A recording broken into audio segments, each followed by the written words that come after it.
चलिए, आज हम प्रश्न संख्या 82 यानी क्वेश्चन 82 को सुलझाते हैं। ये सवाल देखने में थोड़ा कठिन लग सकता है क्योंकि इसमें कुछ भारी भरकम शब्द इस्तेमाल किए गए हैं, लेकिन घबराइए नहीं, इसका तर्क बहुत ही सरल है। सबसे पहले सवाल को ध्यान से देखिए।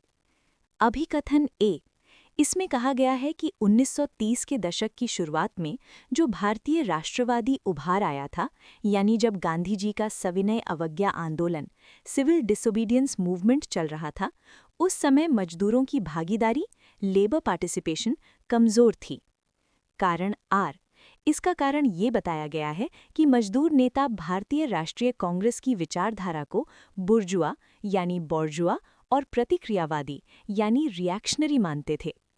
अब मैं आपको इसके पीछे की पूरी कहानी समझाती हूँ बहुत ही सरल शब्दों में। देखिए, 1930 का दशक भारत के लिए बहुत महत्वपूर्ण था, लेकिन यहाँ एक पेंच फंस गया था।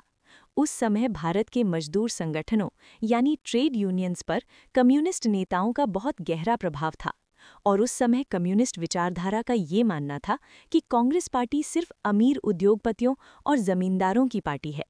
यहीं पर वो शब्द आता है बुर्जुआ। राजनीतिक भाषा में बुर्जुआ का मतलब होता है पूंजीपति वर्ग या वो अमीर वर्ग जो सिर्फ अपने फायदे के लिए काम करता है।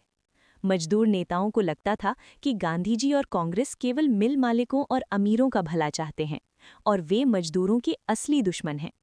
इसीलिए मजदूर नेताओं ने अपनी यूनियनों को आदेश दिया कि वे कांग्रेस के आंदोलनों से दूर रहें।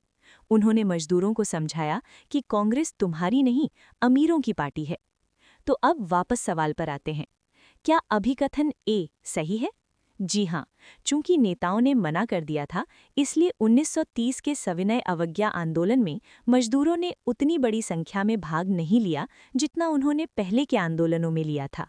उनकी भागीदारी सच में कमजोर थी। क्या कारण आर सही है? बिल्कुल, मजदूर नेताओं के दिमाग में यही बात थी कि कांग्रेस पूंजीवादी और प्रतिक्रियावादी है। क्या ये सही व्याख्या है? 100%। भागीदारी कम क्यों थी? क्योंकि नेताओं ने कांग्रेस को बुर्जुआ मानकर विरोध किया था। कारण आर सीधे तौर पर अभिकथन ए को समझाता है, तो इसका सही उत्तर होगा ऑप्शन ए। ए और आर दोनों सही हैं और आर ए की सही व्याख्या करता है। आई होप अब आपको ये बुर्जुआ वाला कॉन्सेप्ट क्लियर हो गया होगा।